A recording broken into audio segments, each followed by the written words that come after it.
অনুগ্রহপূর্বক শপথ পাঠ করানোর জন্য মহামান্য রাষ্ট্রপতিকে বিনীত অনুরোধ জানাচ্ছি।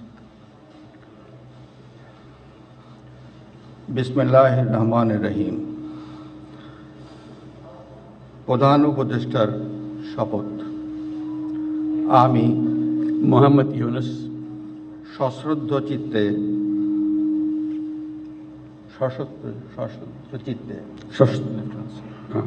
সশ্রদ্ধ চিত্তে শপথ গ্রহণ করিতেছি যে আমি আইন অনুযায়ী অন্তর্বর্তীকালীন সরকারের প্রধান উপদেষ্টা পদের কর্তব্য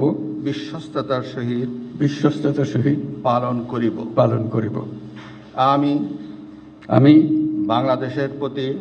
বাংলাদেশের প্রতি অকৃত্রিম বিশ্বাস ও আনুগত্য পোষণ করিব।